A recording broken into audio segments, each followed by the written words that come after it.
nih? Alhamdulillah baik, cukup tidur. Alhamdulillah. Izin buat bertanya-tanya sedikit ya sama kakak. Sebelumnya mau nanya dulu nih, kayak kakak nih di Kompas udah berapa lama?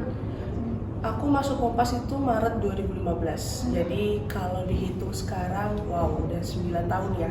Gitu. Sekarang mau lanjut ke pertanyaannya aja ya kak.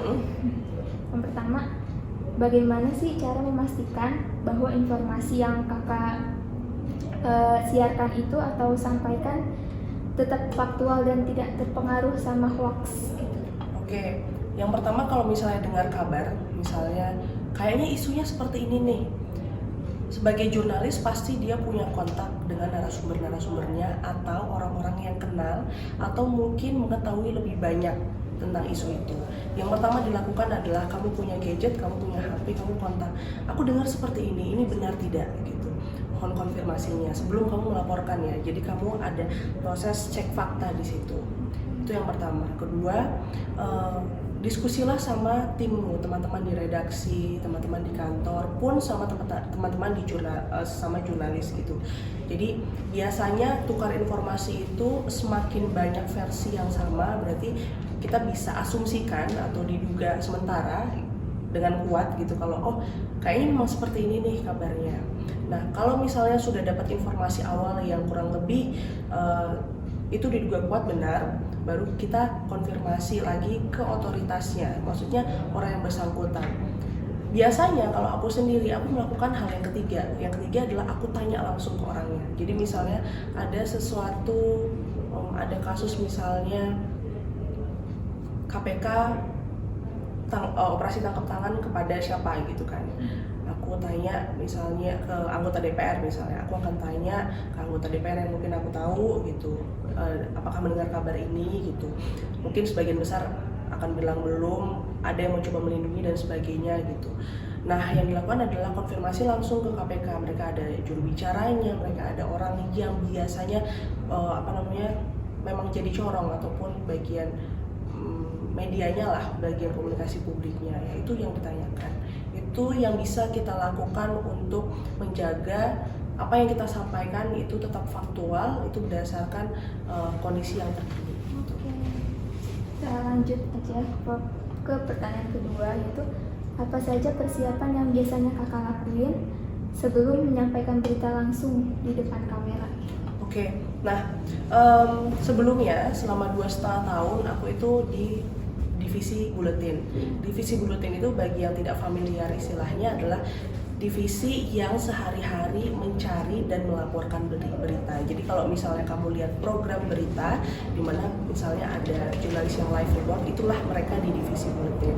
Nah, kembali ke pertanyaan tadi, apa yang perlu dipersiapkan sebelum live report? Pertama, kita harus tahu dulu nih isunya apa. Yang ditugaskan oleh kantor itu seperti apa. Terus udah gitu kita gali informasinya yang terbaru melalui tadi seperti yang pertanyaan pertama, cari lagi data-datanya dari kenalan kita sebagai narasumber ya gitu, sama jurnalis gitu. Tapi yang paling penting adalah kontak langsung orang yang bersangkutan kayak gitu, ataupun instansi yang bersangkutan, karena disitulah informasi official atau informasi resmi itu yang bisa kita dapatkan dan kita sampaikan. Sudah dapat seperti itu, kita harus mind mapping pikiran kita nih, maksudnya logikanya dibangun untuk apa saja yang perlu disampaikan terlebih dahulu.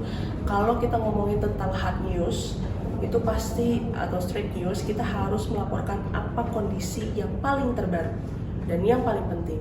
Karena kalau misalnya jurnalistik itu segitiga terbalik, maksudnya yang paling banyak, yang paling besar itu yang harus pertama dilaporkan paling atas gitu. Mungkin yang kecil-kecil nanti yang bisa di bawah lah, itu seperti kayak trivia ataupun background sebelumnya gitu. Jadi yang pertama, yang kedua itu adalah bagaimana kamu mind mapping, jadi bikin pointers gitu. Aku akan ngomongin ini dulu, lalu seperti ini, lalu seperti ini. Kalau misalnya kamu ada kesempatan sebelum kamu on cam untuk ketemu sama wartawan, narasumbernya, misalnya wartawan di doorstop gitu kan, Pak, kita ingin konfirmasi apakah benar seperti ini. Setelah kamu record, kamu akan bilang ke kantormu, aku dapat nih SOT. SOT itu adalah bagi yang tidak familiar, itu sound on tape atau kita sebut sound bite. Kalau misalnya kamu lihat di online itu mereka yang quotes itu adalah apa yang diomongin narasumbernya gitu. Aku dapat nih SOT-nya si narasumber ini gitu.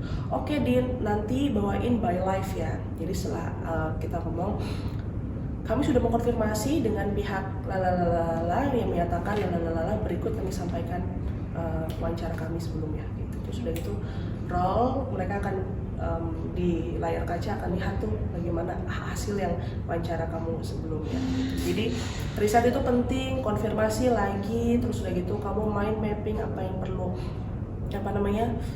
kamu sampaikan gitu. Itu masalah konten ya. Masalah teknis itu berarti kan layar. Kamu harus koordinasi tuh dengan wartawan, dengan kamera campersmu, karena dia tuh bukan cuma operator tapi sama-sama jurnalis ya. Misalnya kalau dalam kondisi yang tenang saja ya dimana aja bisa asal cahayanya bagus gitu. Tapi kalau misalnya dalam kondisi yang breaking news ataupun dalam keadaan chaos kayak gitu, mau tidak mau ya satu, kamu pastikan keamanan kamu di tempat kamu berdiri. Maksud keamanan itu adalah kamu jurnalis harus dituntut sebagai orang yang tangguh dan berani, tapi jangan bodoh. Maksudnya jangan sampai kamu tidak bisa melaporkan berita karena kamu sendiri tidak secure, tidak aman. Terus yang kedua adalah pastikan koneksi ke kantor gitu. Nah, ada beberapa cara biasanya kita pakai alat live. Kalau misalnya alat live itu dia ternyata mati dan akhirnya kita punya device kan, oke, kalau gitu by phone aja atau mungkin bisa Skype ataupun bisa Zoom sekarang gitu kan. Jadi teknis-teknis itu diperhatikan, masalah sinyal, masalah cahaya, masalah keamanan, di mana lokasi jurnalisnya, campers dan wartawannya berdiri itu juga harus diperhatikan gitu. Dan dilihat mungkin berapa lama bisa berada di situ gitu, karena background tuh penting karena kita ingin menunjukkan kita tuh di mana. Apalagi kalau kamu harus melaporkan breaking news, pertanyaan cuma kayak gini dari presenternya di kantor ya. Adinda, apa yang bisa kamu laporkan di sana? Apa yang terjadi di sana? Artinya, campers harus sigap membawa kamera itu berjalan dan kita harus jalan kanan kiri sambil tetap bukan menghafal ya, memahami apa yang perlu kita sampaikan setelah kita tulis pointersnya gitu. Biasanya aku selalu bawa buku, tapi tidak menutup kemungkinan pada saat terjadi sesuatu di belakang, saya akan tunjukkan saudara di belakang saya sedang terjadi evakuasi karena tim, misalnya dalam bicara, karena tim Basarnas baru saja menemukan satu lagi diduga adalah korban dari tanah longsor misalnya kayak gitu. Itu sih. Lanjut ke pertanyaan ketiga, yaitu bagaimana kakak sendiri menangani situasi darurat atau breaking news saat sedang siaran langsung? Saat dengan situasi daruratnya seperti apa tuh misalnya?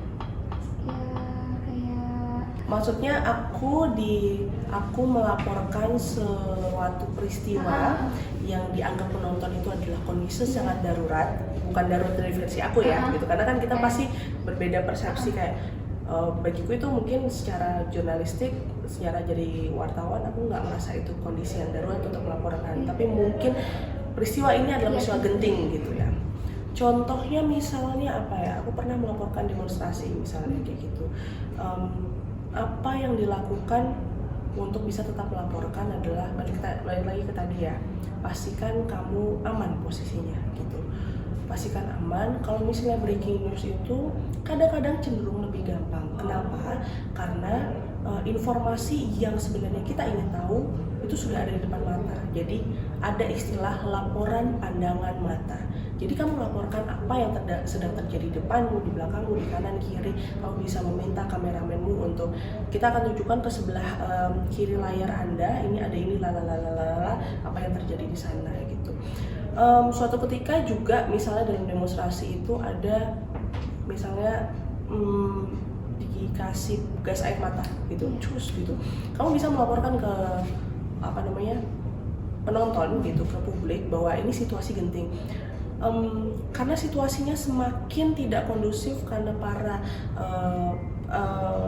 demonstran ini semakin tidak bisa masih mau berupaya keras lalala untuk dia tetap bertahan, sehingga kepolisian petugas yang berwajib ini mengeluarkan gas air mata. Kami harus pindah saudara dari tempat ini karena kami harus mencari tempat yang aman gitu.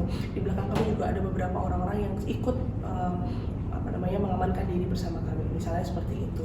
Jadi itu bisa melaporkan bahwa situasinya masih genting di sini gitu, tapi itu tidak menutup ataupun tidak membuat kami berhenti untuk melaporkan. Karena memang udah kewajiban juga ya. Benar gitu. Nah, tapi jurnalis itu punya otoritas di lapangan pada saat dia merasa kalau ini udah nggak bisa lagi nih untuk aku melaporkan. Kami akan kembalikan ke studio saudara karena di sini kami melihat kami perlu mencari tempat yang aman gitu, sehingga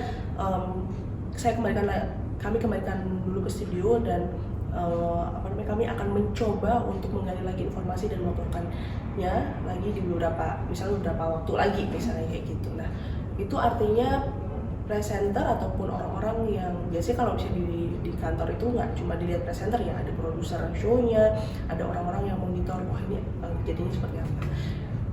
Orang yang di let's say produsernya gitu, itu pasti dia udah tahu oke, cut live-nya udah biar dia pindah dulu, baru nanti Din udah aman gitu, oke nanti kita naik lagi 5 menit lagi ya misalnya kayak gitu. Lanjut ke pertanyaan berikutnya.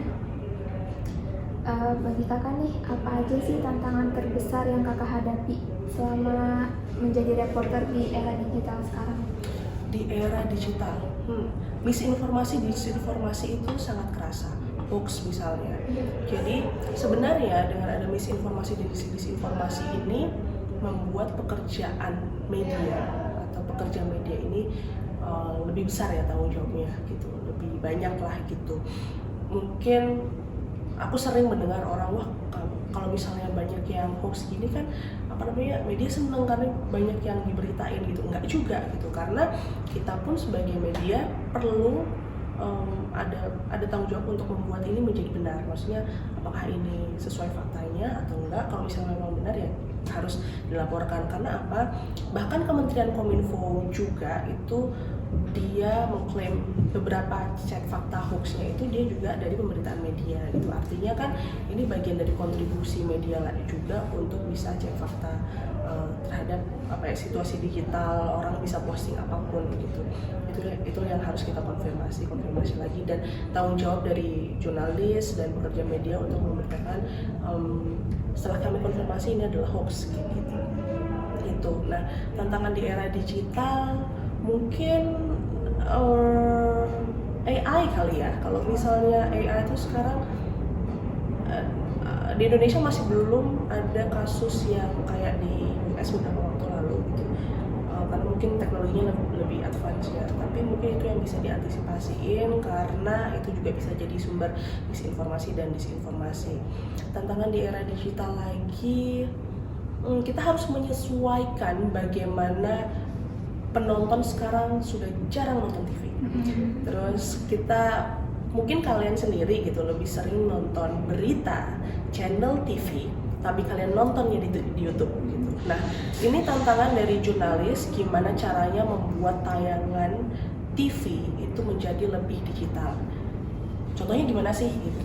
Kalau misalnya TV itu mungkin kaku ya, jadi harus blockingnya di sini lalala. Tapi sedangkan kalau misalnya tayangan di digital itu ternyata penonton ataupun publik nggak apa-apa loh kalau misalnya liputannya tuh sambil kayak ngevlog, sambil goyang gambarnya dan sebagainya, asal informasi yang disampaikan itu memang nyaman, memang itu benar gitu, bukan orang yang ini ngomong apa sih kayak gitu, mau ngomong apa kayak gitu, seperti itu. Jadi itu yang mencoba kami sesuaikan di era digital ini. Jadi ada tantangan di mana kita harus eksplorasi treatment gambar, maksudnya treatment liputan. Kayaknya asik kalau ujian di liputan itu gambarnya bikinnya kayak gini kayak gitu. Itu sih tantangannya. Jadi kita harus lebih kreatif lagi, pun kita harus lebih menyaring informasi untuk bisa disampaikan karena kita punya tanggung jawab untuk klarifikasi. Oke, mungkin itu aja yang bisa aku pertanyakan ke kakak. Terima kasih buat waktunya. Sama-sama.